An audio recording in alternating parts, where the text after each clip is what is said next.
check this out. This view is, and the stakes over here is unbelievable.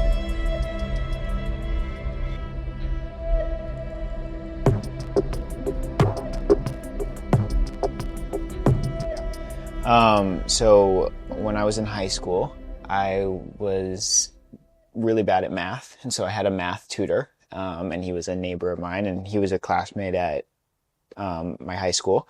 And he was really into sneakers. So we spent most of our math sessions looking up sneakers, a different thing. He was kind of getting me into it. And he would wait in line for sneakers, and he would flip it and make some money. So I would go and wait in line with him and flip it for an extra $100 or $200. And then I was like, oh, I could hire people to also wait in line, and then I could do it. I could make even more money. So I continued to do that. And then there would be sneaker launches in like New York or LA or even international. And so I'd find people like on Facebook that I could pay to wait in line at those drops too. And then it kind of expanded from there. Wow, that's pretty cool. And then after that, you started selling those sneakers to what kind of people? Yeah, I mean, I kind of gained a following online. So then celebrities started messaging me for pairs of shoes because I had access to shoes that even they couldn't get access to at the time. So I met a lot of cool people and was able to kind of leverage those relationships into... Then I got into the concert business and the entertainment business. I got invited on a tour, and I kind of fell in love with the production behind it. And I was like, how can I do this?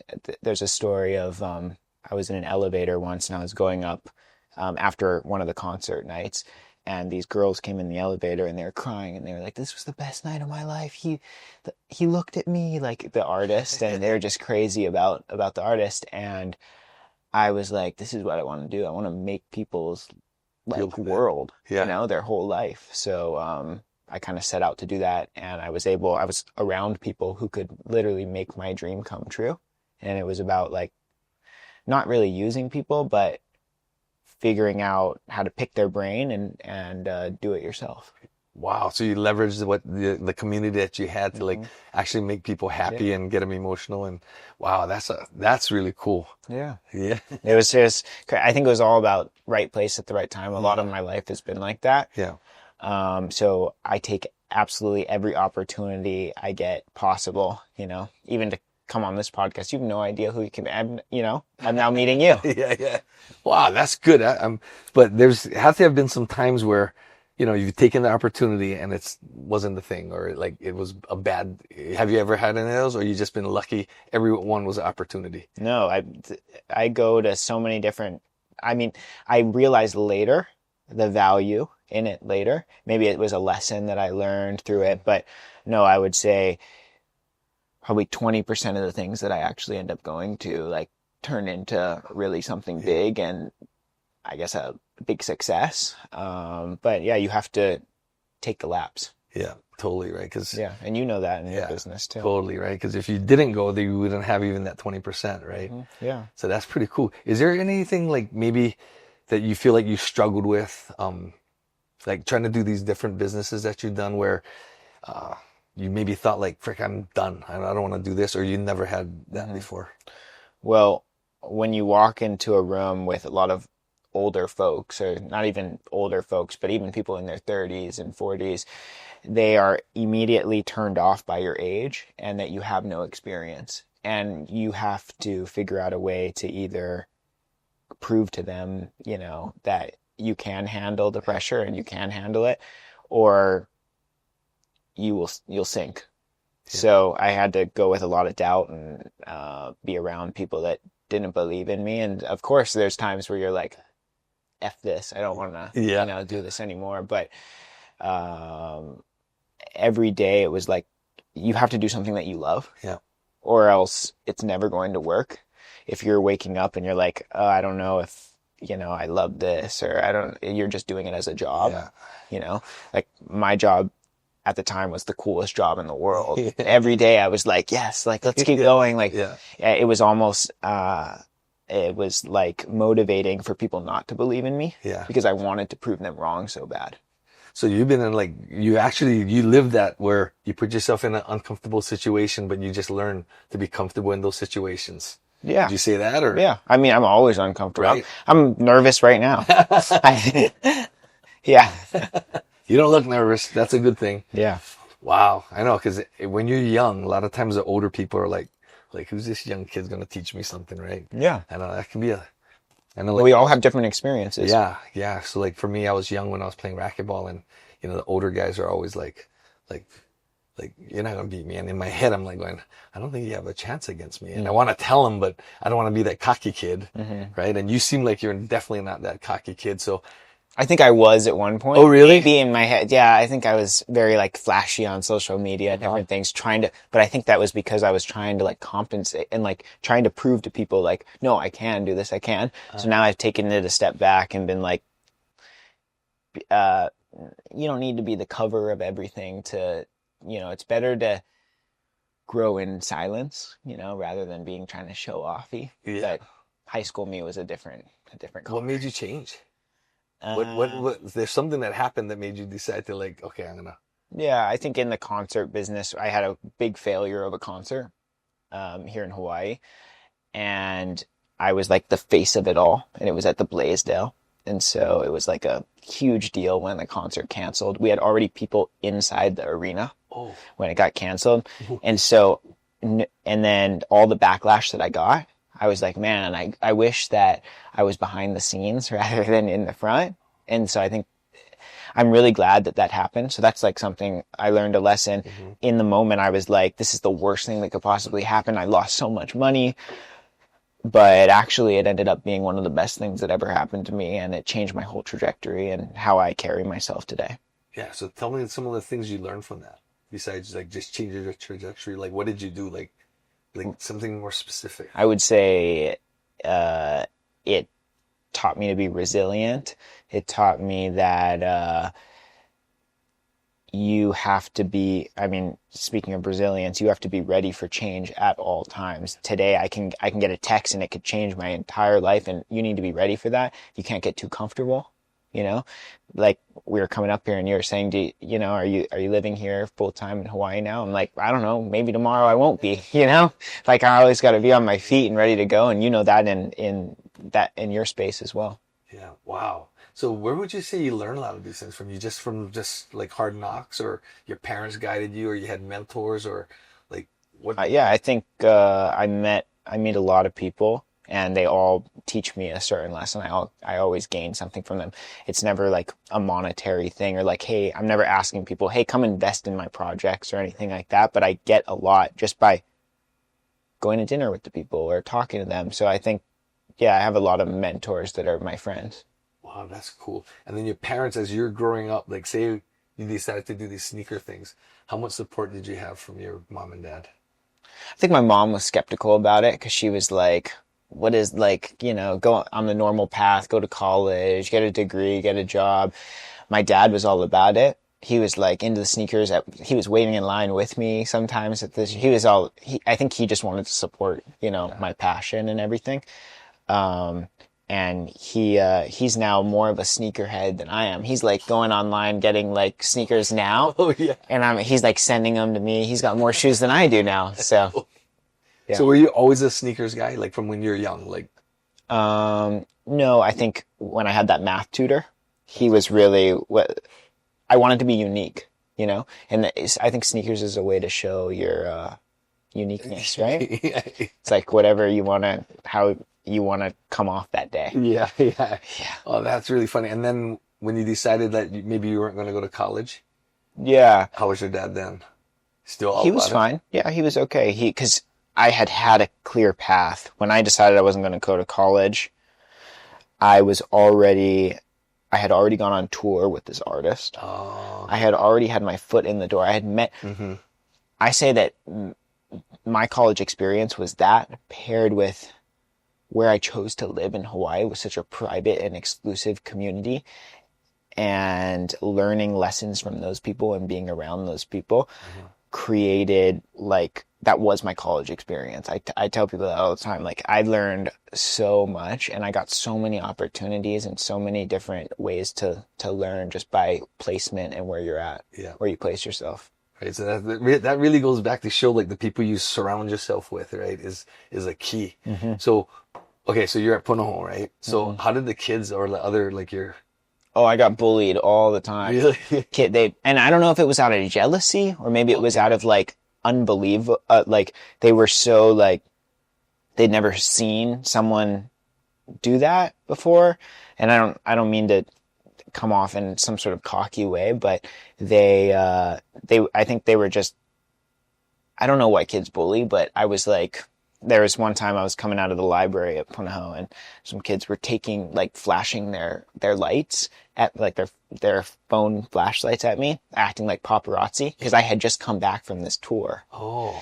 And they were just teasing me for it. And I was so fed up with it. I pushed the kid over the railing and I had to meet with the Punahou board after because they were going to see if I was going to get expelled for that. And luckily I didn't get expelled. I made it out of Punahou just with a little. We are going to talk about fighting today.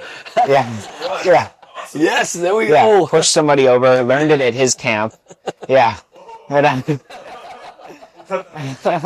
It's okay. And I ended up, getting a bunch of demerits, merits at Punahou, but, and an F in citizenship when I did that. But I mean, yeah, they're bullies. Yeah. It guaranteed. I was thinking like if you're successful in high school, I mean, yeah, and I don't know that it was. Give me some of your shoes, or get me some of this shoes. It wasn't so much like a monetary success. Sneakers didn't like make me millions of dollars. It opened the door, though. That was like, if I didn't do sneakers, everything was a path to the next thing. So yeah, like even now, it's when I was into concerts led me into my next thing, and I'm sure it will for the rest of my life. Yeah, the next thing and the next thing, right? So try and give me like, okay, sneakers, and then to concerts, and then what was next? Or what? Well, I just exited concerts. I was also involved with a super notable skincare company. Kind of while I was doing the concerts, that was also a right place at the right time. When I met, I'm being very careful because I don't want to use very specific names because I'm literally in the exit of this company right now.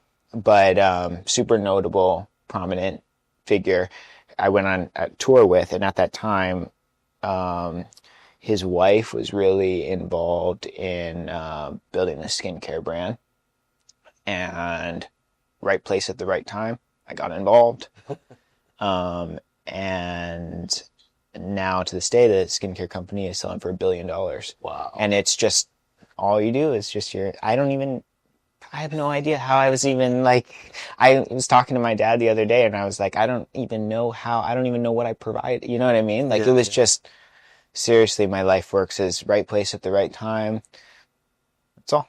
It's funny because I used to train this, he's a really successful businessman here in Hawaii. I mean, he did not just in Hawaii, but he's like gone to New York and he developed like hotels and everything. So while I was training him, I was like trying to like, okay, what's the secret? I'm going to get it out of him. Like, how do you become successful? And his son's another really successful person. So I was like, okay, he's got to have some kind of recipe. And so I finally just like, I couldn't get it out of him. So, okay, Howard, just tell me, what is it? And he goes, when God offers you something, he goes, don't ask to be smart. Don't ask to be athletic. Just ask to be lucky. Because that's the key. Absolutely. And I was like, you're actually one of them, right? But okay, so talking about lucky.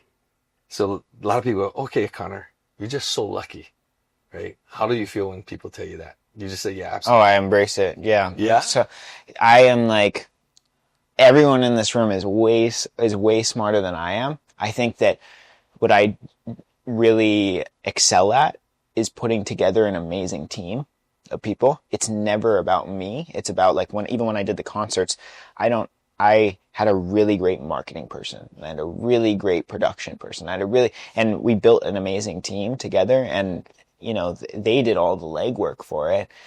And I think I've carried that in kind of everything that I've done. So yeah, I think it's a little bit of luck. I think, I'm lucky. So actually, the reason why I asked that is because, like, for me, when people tell me I'm lucky for what I've done, it kind of literally irritates me a little bit because I'm like going, you don't understand. It's like, it's not just luck, right? And I feel like for you, you might say it's lucky. And I think, yeah, there is luck to it, but there's something that you already had set up.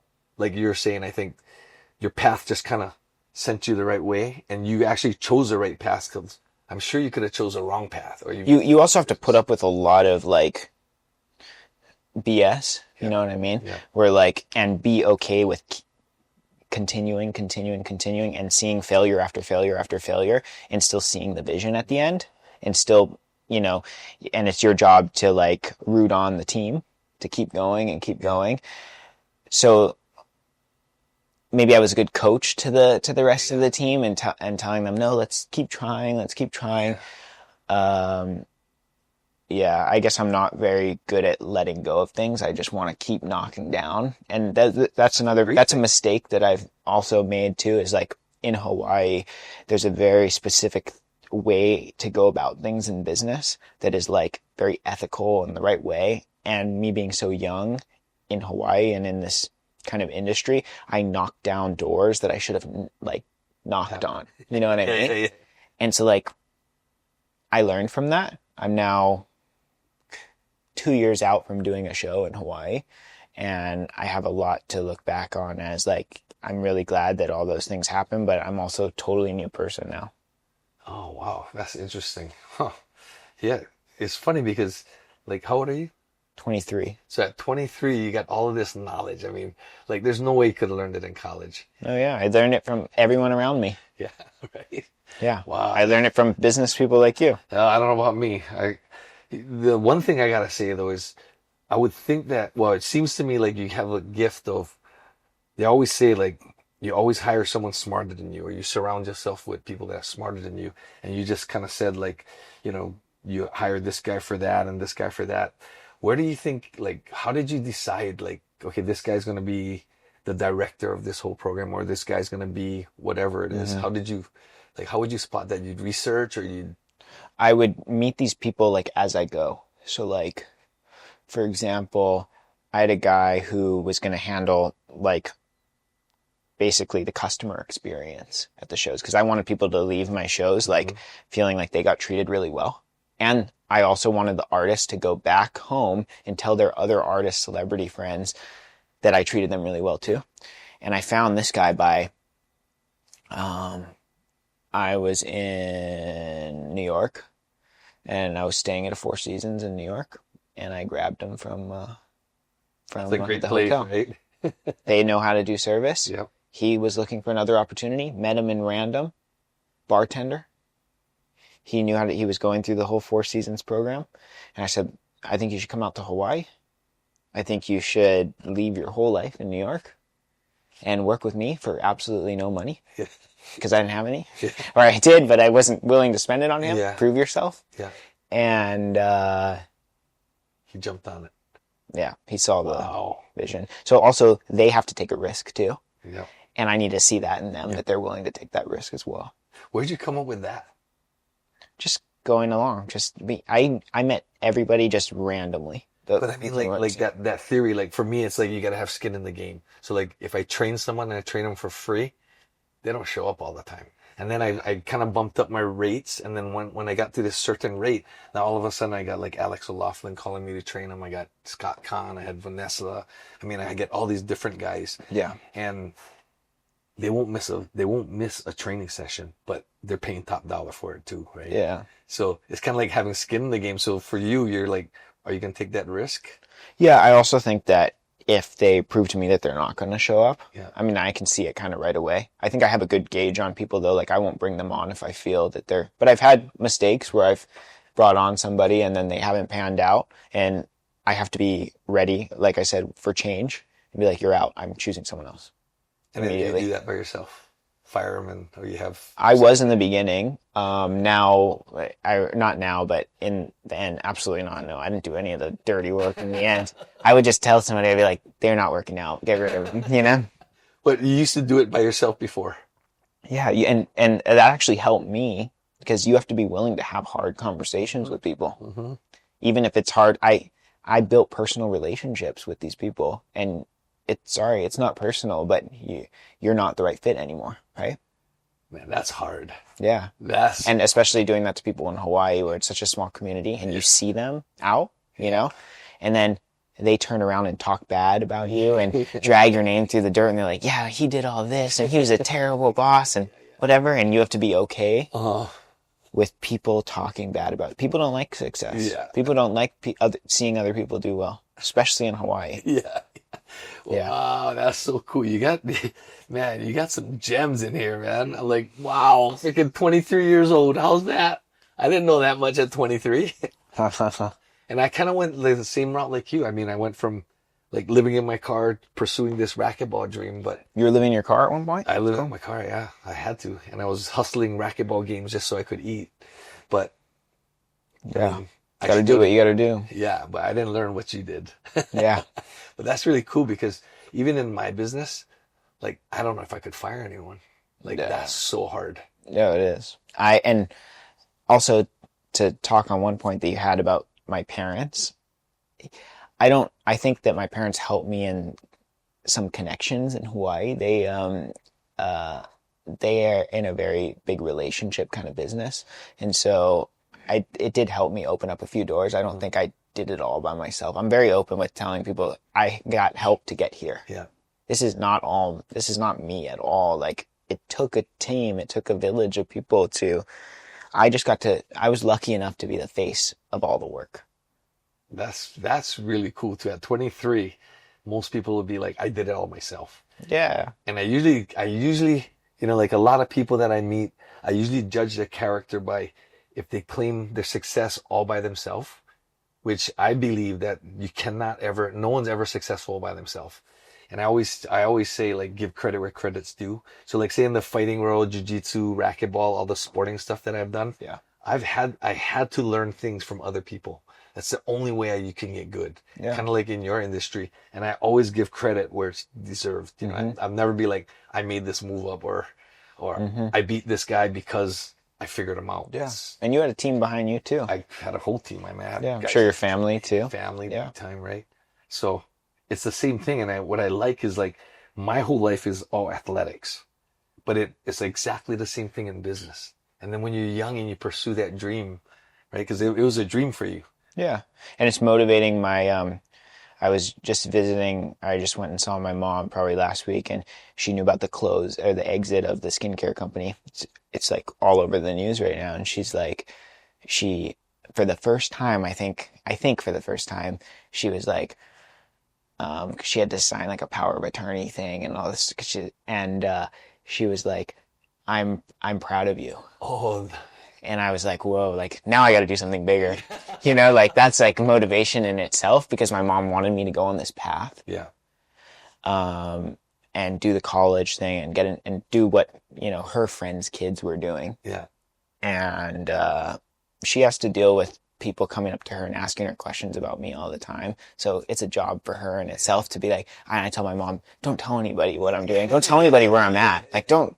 Like, and so now she goes around, she's like, if you know Connor, ask Connor. Yeah. It's his thing to tell, you know? Oh. So is that the first time that she's ever told you she's proud of you, or growing up she said that a lot? She'd say that she says it a lot, but I think that was the most, like, she looked at me and was like, wow, like, I'm proud of you for that. Oh, that's cool. Yeah, my dad says it to me all the time, but yeah, it was meaningful, I think, for my mom, just because she wanted something else out of me. So you felt like she just all of a sudden was like, okay, yeah, he's there. Yeah. He's like super good. But of course, parents are always proud of you no matter what, right? Mm-hmm. Like, no matter what you do, it's always the same. Well, I think, like you said, there's always that turning point, right? Like, I don't know how your parents were, but like my mom and dad, them were like always down there educators, right? So when I decided that, I'm going to quit school and I'm going to go, you know, I was dropping out of UH and I was going to go play racquetball. They were like, there's no way. So like my grandparents, my mom, my dad, everyone was like didn't really want to talk to me anymore. And then when I finally made it, it was like a really big deal, because I couldn't believe that they were all supporting me again. Yeah. You know, or they're always supporting me, but at the time I didn't think they were. Yeah. You know, because I like broke their dream of me, Mm-hmm. just like your mom wanting you to be like, following that simple route, right? It all comes full circle. Yeah, right. And now they're proud of you. Yeah, right. So, oh, that's really neat. So, what do you guys like? What do you have like? What kind of things do you do? Like, say, I mean, business is. I mean, you just said you had like 3 coffee meetings, and your days are like super busy. And like, what do you do like for yourself? Like, what do you do like for Connor? I try and stay busy with getting on a routine and working out every day and going exactly at the same time. I'm a creature of habit, Yeah. so I like doing the same thing. I like to cold plunge and sauna, and I actually use working out as like a time to myself to reflect, and I'll listen to music, and music is how I made my money, right? So I like to keep up with all that and the new artists and everything like that. Oh, that's neat. Okay, so that's your thing for you. What about hobbies? Or I mean, working out could be a hobby. Is there anything else like? I love traveling. I get to travel and now like do different investments, and even if it's like sweat equity kind of investments or if it's monetary, I get to meet a lot of people. So I have the most fun when I'm like learning and meeting new people. So I traveled I think 150 hours so far this year on a plane. I have an app that keeps track of everything. So yeah, it's been fun, and I do some consulting for different companies right now, all in totally different spaces. But I think that they all appreciate a unique point of view, Yeah. you know, because they don't need, let's say if it's a tech company, they don't need a software guy. They want somebody totally separate out there who can give them a new view, Yeah, well, that's neat because yeah, you would think like anyone who's say educated in a certain way of marketing, they probably all have kind of the same vision or the same view. And then you get someone like you who's kind of done it for real life. Yeah. It makes a huge difference. So have you run into someone that say has a MBA in a business and then with you and you guys meet each other and then you guys are talking about how you guys going to strategize for this whatever company, or do they never have 2 different people from 2 different worlds working on the same project? No, I meet college graduate, normal path people all the time. And they actually give me a new perspective. They went to college for a reason. They followed the path and they worked hard and they climbed all the steps to do it and they made all the right moves. But they also learned things from me, being like somebody who just kind of learned from experience and BS'd his way to the top, right? Hey, tell us your relationship with Melly James, because she's a hustler entrepreneur. Yeah, Melly is really cool. I'm like currently right now when I come back to Hawaii, I'm always hanging out with Melly because she has built. Do you know Melly? No, I don't. Okay, she's the founder of Mana Up, or the co-founder of Mana Up. They invest in local businesses and kind of teach them how to grow and come up. I think she would probably tell me that that's not completely accurate, but that's basically, I hang out with her, and we have fun. I like being around people that are constantly like throwing around ideas and, making my brain think. So, yeah. Oh, interesting. You're friends with her, right? Yeah. Her and sister, tennis connection. Wow.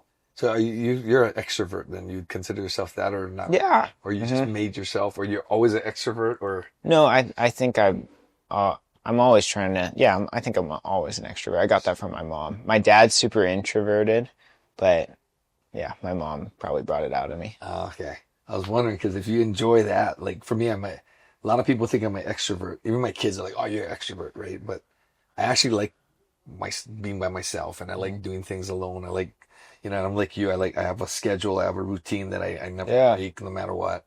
And like even like something like this is not necessarily real comfortable. It's kind of comfortable for me, but not really. But I've been like, I kind of forced myself into this kind of thing. The best growth happens in the uncomfortable situations, right? Yeah.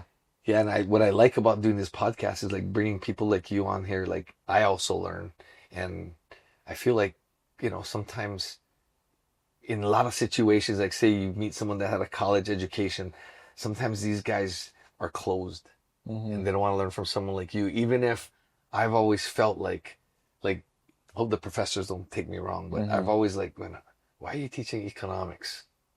Oh, I've You had know that all thought about all the economics? time. Oh my You gosh. shouldn't be there because you'd be making a lot more money if you really did understand it, right? And I've had a And their rebuttal is, I love teaching kids. And I'm like, no, you don't. Like, Right? you're about money. Like, you want to make money. Yeah. Oh, good. I'm glad you had that thought. And Yeah. yeah. So I always have that. And then one day I had a physics professor. So my original associates was in physics. I like science. Yeah. And then I was playing racquetball. So I was like sitting in class going, I wonder if this guy can figure out how to get the best leverage. He should, because he's a physics guy. So after class, I went and talked to him. And then he goes, okay, bring your racket, bring this, bring that. So I went over and then he started drawing all these lines and like making all of these things. I'm going, what the frick is this guy? From hitting the ball about 135 miles an hour, I bumped up to 160 and it was all the angle of the racket, how the arm moves. And then little by little, I ended up being the hardest hitter, which is 191 miles an hour, which I think is not even broken till today. But it's all because of this guy. And then at that same time, then I started getting into kayaking, and I was already out of school, but I was getting into kayaking to develop core. And then I was kind of fast, so I wanted to be faster. So I went back to see this guy again, and I brought the kayak in there. I brought the paddles, and then we started there's all different ways of paddling a kayak. And he just kind of broke it down for me. And then I actually got good enough to where I actually qualified to go to the Olympic trials. Wow. But I ended up not going because of racquetball. But I mean, that's how I started thinking like, you could actually use these professors in different ways. Yeah. And then it's like, I only thought of that because of you, because you're running into like college grads in certain things, but you had the life experience. So like the knowledge that you learn from them, you can actually make it even triple because you have the life experience with it, right? Yeah. Yeah. And they're all smart. All these college graduates that I've met are very smart people. Yeah. I think that they wanted a little bit of security as well. And knowing that I constantly hear this, if my entrepreneurial vision failed, I would have this degree to rely on. Yeah. And that is totally one way to think about it. Yeah. I think, yeah. And what do you think of that though? I don't think that you need the college. I think if you're going to be a doctor, absolutely, you need that, right? But in a situation where, like, if you're going to go out and get a communication degree or like a degree in entrepreneurship. That's me. Yeah. No, keep going. I like it. If you're going to go out and get a communication, you can, oh my gosh, I'll teach you everything you need to know about communication. Just come on a trip with me. Yeah, right? You know what I mean? We'll communicate with everyone. So they're laughing because I got a communication degree. But I didn't know that. That was not a diss to you. No, not even. But I did it just to get out as fast as I could. Yeah. And all I needed was a college degree, right? And what's funny is what you mentioned is the reason I asked you when they tell you have something to fall back on if you have a college degree. I've heard that all my life, right? And in my head, I'm like, if I got something to fall back on, there's no pressure for me to make it in what I'm trying to do. Yeah. So it's kind of fun. I don't think I've ever said this story, but that comes off of that point. When I first moved into the condo that I am at now, I don't think that I could fully afford the rent comfortably to be there. But man, every single month I was doing whatever I could to get there, you know, and being surrounded around those people and the community. And now I'm fine, but I'm on to like the next thing, you know, and I am always trying to apply pressure on myself, and that pushes out the best results. Yeah, totally. Yeah. Oh, I like that. You know, when I was trying to decide whether I was going to quit school and just pursue racquetball, I think it was called Body by Jake. This guy named Body by Jake. He was a fitness guy. And he had this belief, which my parents and everyone I told belief, even the guys in the gym, be like, that's full of it. Don't ever do it. But he said that he bought a BMW even if he knew he couldn't afford it. And the reason for that was he was going to find a way to pay for it every single month. And that's how he did that. That's how he started training people. And like, you're the first person that I've ever heard say that. Yeah, and I think if my neighbors and the staff would hear this podcast, Yeah. they would kind of laugh at that because I've told them that before. Yeah. But no, it worked out, and I knew that I wanted to be around these people. Mm-hmm. And not to like use them, but to learn from them. And it's all about where placement and where you're at. And it made me feel another way. Yeah. You know, I woke up every day knowing that if I wanted to stay here, I needed to like make that happen. It was all me, you know, all right. Like, you know, I had to, it was my choice. Yeah. You couldn't stay in bed and sleep all day. Yeah. Right. Golf. And it was hard because, you know, you have the cold plunge and all this other stuff and that nice pool to lay out at. And I couldn't use any of the amenities. Yeah. Oh, that's really neat. That's cool. I mean, I feel like a lot of people just don't realize, like, you got to work hard to get something here, right? And there's sacrifices that you got to make. So, like, for you, tell me some of the sacrifices. Say in high school, you had to have made some sacrifices in high school to get. Yeah. I mean, I didn't go to certain, like, high school events that were happening in different, like... I was hoping to hear that. Yeah, I didn't go to those. I don't know that I fully, like, regret that because I got amazing other experiences out of it. But I don't think I'm like super, I have one best friend from high school and I have absolutely no other friends from high school. And it's just because he's kind of doing something unique and different too. And so we can relate on that level, but I wasn't able to relate with these kids that were like figuring out which college they were going to go to and figuring out, you know, if, the girl in their math class liked them, you know? That's just not where my head was at.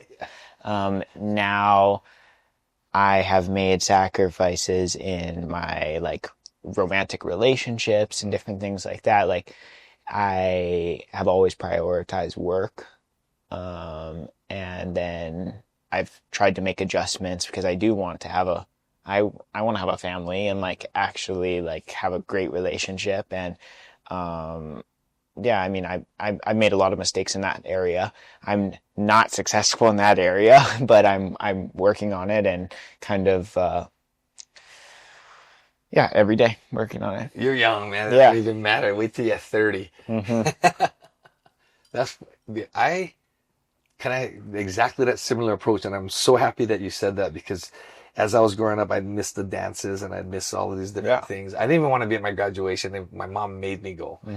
But I did all of those things. But my sacrifices were I didn't hang out with the guys on Friday nights, Saturday nights, you know, and because I had stuff to do, right? And which, you know, in turn, like you don't really regret any of that. And a lot of people go, I bet you regret not going to your prom and you didn't go to these dances. I'm like, I don't think My so. mom says that to me. Really? Yeah. She's like, do you regret, you know, and like, I don't look back and I think it was all like meant to happen that way. Yeah. Yeah.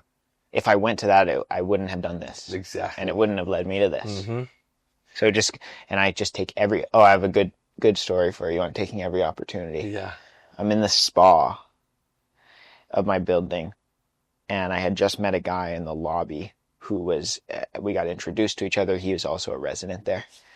And then I saw him in the spa and he's like, I asked him what he was doing that week or just small talk. And he's like, oh, I'm going to Korea to kind of take a look at my businesses and make sure everything's going okay. He's like, yeah, you should come. And I was like, and it was kind of like a joke kind of thing, right? He's like, you should come. And I was like, when are you going? He's like, tomorrow. And I was like, when? And he's like, oh, I'm on the 11 a.m. flight going to Korea. And I looked at my calendar and I was like, okay, I'm going to come. And I got on the flight with him and we went there and I have lifetime friends from Korea, because of that small choice. And they've connected me to people that have been extremely prominent in how I've done now. Wow. Just based on just one small decision. Yep. And I had the best time ever and learned so many things about international business and culture. And like, I went to huge meetings that he had because he was like, come, and he introduced me to his whole team. Oh yeah. Wow. Yeah. So how long were you there for? A week. And he just massively respected that I was like so down to just run and do it. Of course, right? Yeah. Wow, that's a good one. So you're not that type that hesitate, like No, you if you have hesitation, you're not getting anything. that's your belief. Oh yeah. Yeah, I think You have to jump on everything. So you don't believe in like making the perfect trail and a perfect route and No. And you got to be willing to like fall, like you said, fall and get back up Yeah. and just keep going and keep going. And like, I have so many failures and I have right now like 2 great successes, but I have like hundreds of things that didn't work out.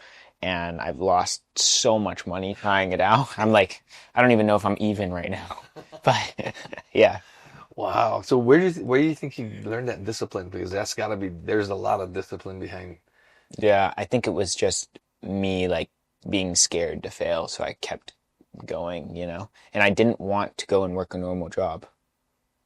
I always told like, I always told everybody I just wasn't gonna, I just couldn't go and I didn't want a boss, Wow, that's so neat. Yeah, because like I've always had that same thing. Like I couldn't imagine myself being stuck in an office and being there every day. I also couldn't ever imagine me working for someone. And then I actually tried, and I became a pharmaceutical rep, and I couldn't do it. That was like just to be a number in a company just wasn't it, Yeah. And I don't want to report to anyone, you know? Like if I'm gonna do anything, it's gonna be in a partnership, where you and I have equal say. Yeah. Wow, that's pretty neat, man. I can't believe you're that young. Yeah. You think you learned People always call me Benjamin Button. I haven't even seen the movie, but I just heard about that. What was your question? Did you learn? You think anything that you learned from Punahou that? I know you always take the positive side and you try to, but like, is there something that going to Punahou, maybe? So what's really unique and cool about Punahou is they have such a diverse class. They bring you together with so many diverse people.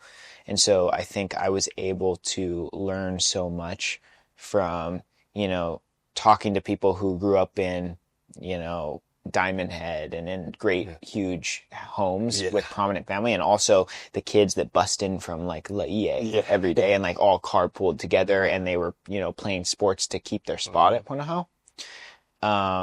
And being able to be friends with both of them and jump back and forth in different situations. And that has helped me tremendously. I mean, I meet people, even in the concert space, I meet, these rappers that grew up in terrible conditions. And then I have to, in the next hour, go meet, the CEO of Live Nation, where it's a totally different game. Yeah. Wow. Okay. So you had an experience. You went to hang out with one of your friends at college. Or you were in college. I think you had, I don't know, I heard it somewhere. Sorry. That's right. Take your time.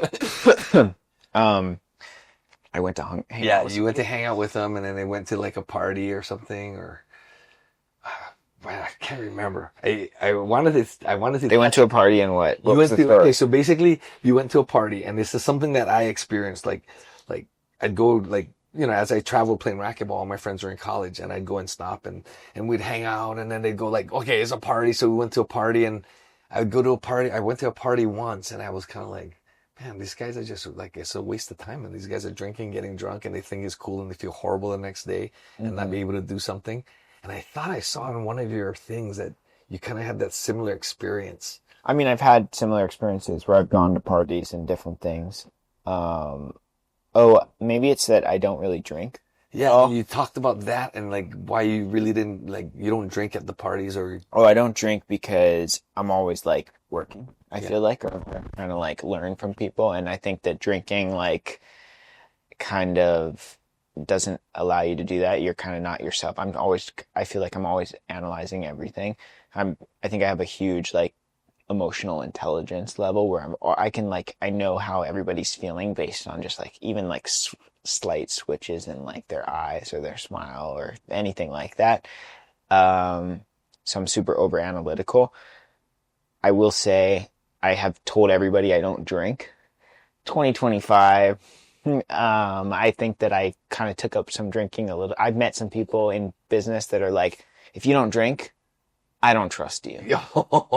And I don't overdo it. I've never been drunk, I don't think, or hungover in my life. Some people will say, no, Connor, I've seen you drunk, but No, I don't think I've ever been drunk. I think I've been like loose, but no, I don't drink carelessly, and I think it's good that I didn't drink for most of my youth. Yeah. Oh, yeah. I kind of wanted to touch upon that because like I've never drank before. I don't drink alcohol and Ever. ever, but like, I'm completely different. You know, it's in the sense that where as far as athletic performance, I've always believed that it doesn't help athletic performance, and I've always believed that, you know, if I'm trying to be this fit, drinking alcohol kind of takes you off to the side. And now with all the evidence, it's even more so, right? It's like affects your brain, it affects everything, right? Yeah. So I guess I made the right decision in that. But I remember hearing one of your things of that you know, you don't drink, right? Mm-hmm. You know, you don't get drunk. And I thought that's a really good one because I feel like so many teens or younger people, they get kind of caught up in that drinking Absolutely. college, and then they leave college and they continue that thing. And you know, I understand sometimes it's a business relationship that you maybe have to have a drink or two. And I get it, you know, because I've heard that before a lot. And Yeah. you know, for you, it was definitely one of those things. Yeah, I think I'm glad that I didn't go through a phase of like partying hard and drinking and throwing up and doing all that stuff. I'm nowhere near that. I'm like a one drink with a client person. And even that, I'm like sipping it and waiting for it to water down, you know? Like it's not, I'm not getting plastered, you know, at all to any, and I've never done any drugs, not even smoked weed or done anything like that. I like having full control of my body. Yeah. And always feeling like I'm in control. And I do a lot of things for like health. Like I try and, you know, sauna and cold plunge and stuff. And also like taking like, I don't know if you heard about like athletic greens. Yep. And That's your brand, Athletic Greens. Oh yeah. Yeah. That tastes good, huh? Yeah, it tastes good. And I used to have the bottle that you put it in, but now that I was traveling so much, I would have to get the travel packs. And, yeah. What about creatine? You do creatine? Multivites? No? Not really. Just that and like vitamin C packs and I think Athletic Greens has multivites in it already. Really? Yeah, I think okay, then maybe I am taking it. Yeah, so you might have multivites in there. But creatine, I would think you'd be in creatine for sure. I should. Yeah, look it up. It's really no, I know about creatine, but I try not to like mess with my body like chemically, but well, yeah. I'm sure it's good for you. Yeah. So before you walk into a room and it's a huge meeting with this big like companies, like in your head, what are you going through? You have a goal of what you're trying to get at. You like did you do research on the people that's going to be in the meetings? Do you do any of those kind of things, or like what's your plan of attack when you get into a meeting? I think, of course, I'm doing research on the people and trying to understand like what background they came from and who they were before this. But all these guys have huge egos. And so when you walk into these rooms, you match their energy. You're on the same level as them. Even if I wasn't at all, they're going to feel like I'm at the same level as them. And it would be a benefit to them to work with me. And that's what's in your head? Absolutely. Wow, that's good. That's so good. That's great. And, okay, so we're not going to use any names, but you went on tour with, you know, a very famous, musician or singer or performer, entertainer. And in 30 days, can you tell us like, what are some of the things that you're like, okay, I'm keeping this, I learned this, and here's some of the things that I'm never going to do. Mm-hmm. I would say every night after the show, I'm never going to do any of the things that they did.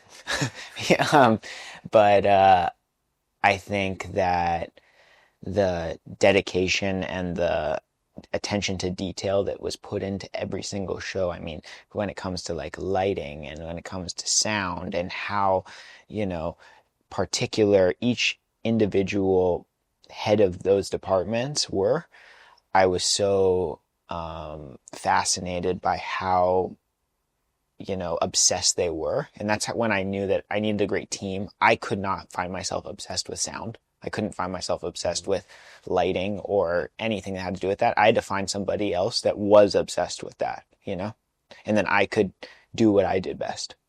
Huh. That's neat. Okay, I'm gonna take you back to the meeting the people with big egos and you match your ego.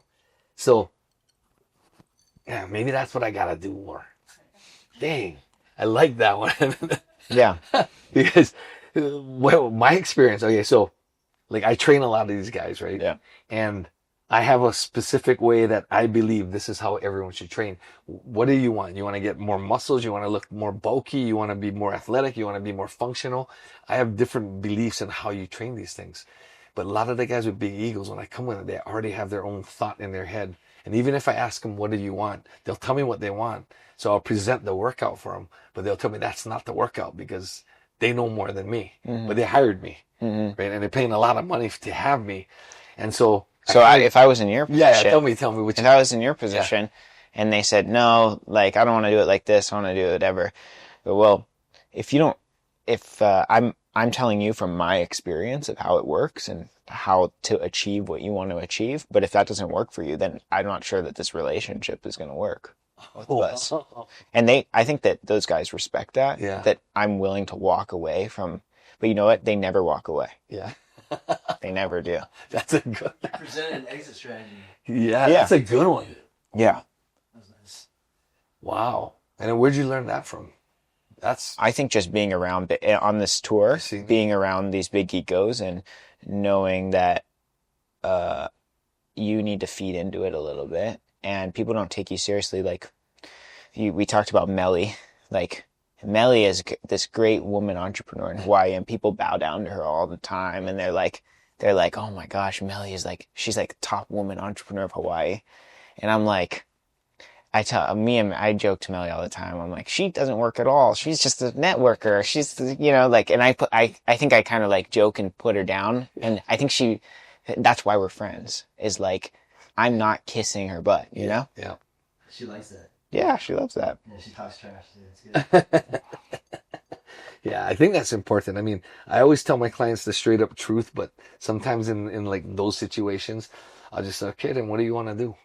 And then we'll do it. Yeah, like that, I wouldn't do. Oh. Because that's like me going into a room with, I keep bringing up Live Nation because I work with them so much. Me going into a room with Live Nation and them shooting down my idea.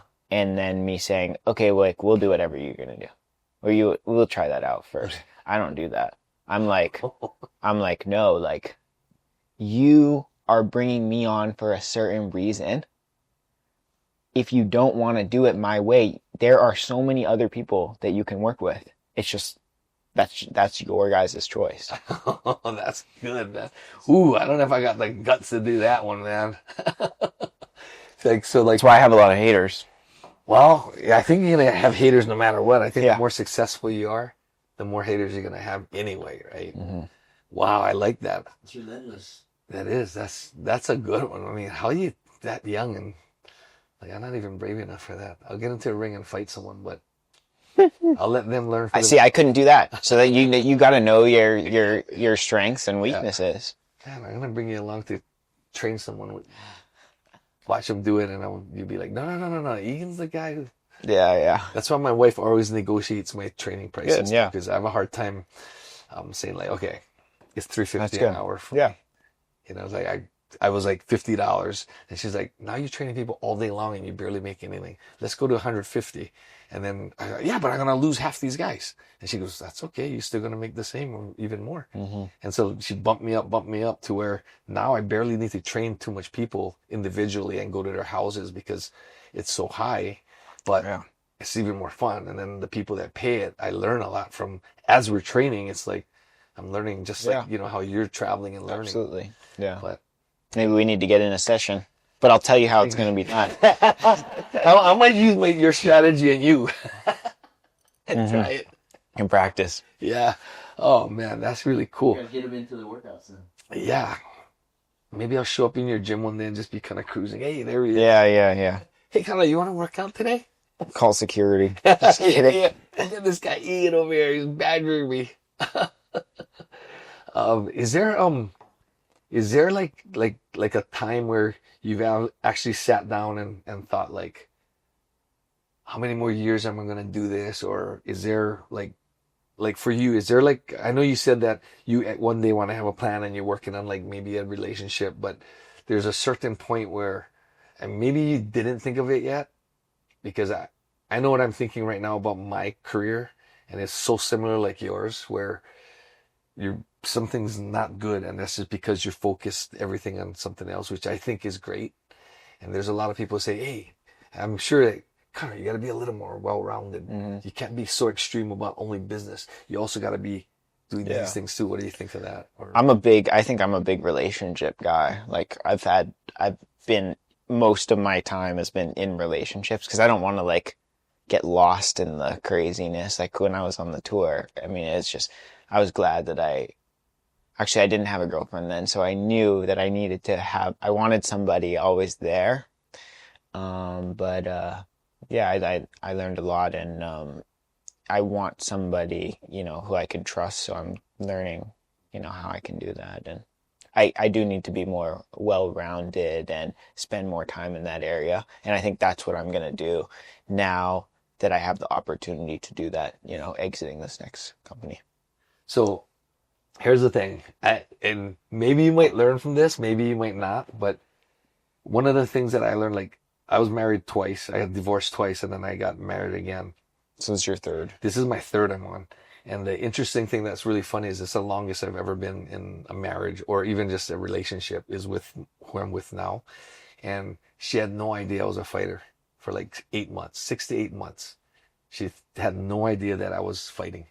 And I purposely didn't want that. And she had no idea about my racquetball, about jiu-jitsu, about MMA. She had no idea. And I feel like for you, that's going to be something kind of key because you're going to always have to be worried about, is this person liking me because of what I have? I've been around a lot of girls that fake it and they're like, oh, I don't know who you are. And then you find out like a little bit later that they're like, maybe that situation was a little set up, But yeah, I mean, I do agree with that. I do eventually want to be with somebody who, is not with you for any ulterior motives. Yeah. But you're good at sensing that from people. Mm-hmm. And I think I pull it out of people too. But yeah, I think I'm learning right now, even in work, and I come into it trusting everybody immediately. And I think that I can't do that, like in the last like relationship I was in, it was for like 2 years long. And I thought, oh, I can trust this person fully with everything. I can tell them my deepest, darkest secrets. And even in business partners that I've had, I could tell them my deepest, darkest secrets because we've known each other for so long. But I've learned I can't trust anybody because in the end, they just, walk all over you. So, I've learned a lot in that space, and I don't know where it's going to go from there. And I don't know if you trust anybody, but it's been a crazy, wild ride. Is that sad for you think? Yeah, I think, and I always got to have my kind of looking around and making sure that I'm not being taken advantage of. Right? Yeah. I feel like for you, even more so than me, I mean, girls like me because they want this bad boy and they want to be with this guy that can fight or can protect them or whatever. And, obviously you see all these fighters and you just assume that they're millionaires and they're making a lot of money. And when I was fighting, it wasn't that much, but at the time it was a lot of money. But I feel like even when I was playing racquetball, I had a lot of, like, you probably have the same thing. You got a lot of groupies that want to be around and want to get in. And like, even like when I was training Alex and Scott Kahn, from Hawaii Five-0, a lot of like people would just try to huddle around me just so they can get close to that. And you got that same space. And it's a tough thing because if you say no to them, they hate you, right? And they start saying bad things to you. And how do you process that? Like, yeah. I think I just learned from a very early time in the career that people are always just gonna hate you. You have to be okay with having people not like you. And I think that was hard for like my parents to understand or my mom to understand because people would sometimes talk bad about me to her, and she's like, "You just got to be a nice person," and blah blah blah. And I'm like, people are just upset because you're not giving them what they want. Yeah. Yeah. Yeah. I know. Cause like I learned right away when someone goes, can you send a picture of you and Alex training? I would post something. Oh, can you post something? And Alex, he's like, cool. He goes, yeah, whatever. I don't care. Whatever. Let me see the picture first. Do I look good? And then That's me. You look good? Okay. We'll post it. That's me. Yeah. So I would do that. And then after a while, I was like, you know what? This is like not good. I don't like it. And then the first person I said, you know what? I don't want to get into their private lives. I don't want to share anything that I know or any kind of pictures anymore. And then people started getting upset with me. And it's funny because after about a year, they'd come back again. And some of them I just had to block because they're just super nasty. And some would be like, okay, I totally understand, Egan, and I respect your decision. And you know, some of them come back and they're really cool about it, but not all of them are. And I think, you know, going back to like having a relationship with someone that you really trust, I think like I mean, you're smart enough, you're onto it. But like for me, I didn't want who I'm married to now to know that I was a fighter because I didn't know what it was going to be like. I didn't want it to be. And like you said, I kind of I always try to pry it out of the person. Yeah. You know, I said, what do you do? And she'd keep asking me what I did. And I would tell her. And then finally I was kind of like, this is weird. I said, what do you think I do? Like, why do you think it's not me that's a pharmaceutical rep or whatever, or a gym owner? And she goes, I don't know. I just funny, weird. And then one day she just said, you know what? You walked into the nail salon and the guy goes, I can't believe you know that guy. And she goes, oh, that's my boyfriend. And the nail salon person goes, he's really gnarly. He like hits people. And she was like, what? What are you talking about? And he goes, no, he's a professional fighter. And she's like, I don't think so. And then she sat down with me one day and we were having dinner. She's acting weird. So I'm like going, what's wrong? Like, you okay? And she goes, you gotta be honest with me. And I go, what? She goes, is that really your job, a pharmaceutical rep? I said, yeah, here's like all my paperwork. She goes, what else do you do? And I said, like, she goes, you make money another way. I go, yeah, I got a gym. I own a gym. She goes, yeah, it's a fighting gym, but what else? And I was like, what are you prying? So finally she goes, well, and then she tells me the story and I'm like going, wow, I think she really didn't know. And going back to your question, I feel like when it came that way, I really felt like, wow, this is the girl, you know, and talk about, can you really trust somebody? I actually trust her with everything. I'll tell her everything, but I don't think I've been in a real relationship before where I've actually told anyone everything about it. Like everything that I think about every situation. Mm-hmm. She's actually the only one. So I think like for you, well, hopefully I find somebody. You'll know. Like, yeah, you'll know. Maybe you'll remember that story. Right? Yeah. Connor, what did you do? Huh? Wait, where did you go? And you know, you just keep pushing it and just keep living it and doing whatever and not really explaining to them. Yeah. But it's kind of hard when you take them where you live, right? Then it's that's yeah. Well, now I have a rule with that, but yeah. I think that's huge, you know, because that's one of the things I learned in pharmaceutical. We talk to doctors and we try to tell them to prescribe this drug more. And they'll ask me a question like I didn't learn the answer to. And I've seen reps and they teach you in school never to try to bullshit them because they know the answer to the question that they're asking. So don't tell them anything because you just lost it and they won't ever see you again. Mm-hmm. And just say, I don't know. And I found that being like one of the biggest things for me. Like even as a trainer, and I've been training since I was 16 years old, I'm 60 now. And you'd think I would know everything about training, but there's things that I don't know and people will ask me. And I'm like, man, I don't know. I'm going to have to figure this one out. I got to think about it. Mm-hmm. You know, and I used to feel like if I say I don't know, then these guys are going to be like, frick Egan, he doesn't know shit about training. Well, it goes with, I don't know, but I can figure it out for you. Exactly. I'll come back. I'll tell you tomorrow. Yeah. Right. And I'll freaking be on the computer, like figuring it out. Right. Yeah. Or doing exercises to try to figure it out. But so what kind of stuff would you, if someone wanted to say, follow your type of footsteps and maybe not follow the college path, like, you know, most parents want for their kids, what would your advice be to them? I think everybody is given opportunities. Every single person, regardless of the way that you grew up or, you know, how wealthy your family is or anything like that, you're always given opportunities. Take every single one, no matter what, even if it seems totally dumb. Just go. Just do it. Just do it. Oh, I like that. Back to the old Nike thing. Just do it, right? And I don't know. I mean, like with all this new Oh, technology. wait, and it doesn't have to work out Yeah. at all. And be okay with saying, this one didn't work out, but keep taking the next one. You ever think like, oh man, I just wasted my time on doing that. No, because I learned from it. I know I won't do something like that again, you know what I mean? And then take the next opportunity, you know? They're all learning experiences. Like I said, with the concert that failed, I thought, oh my gosh, this is the end.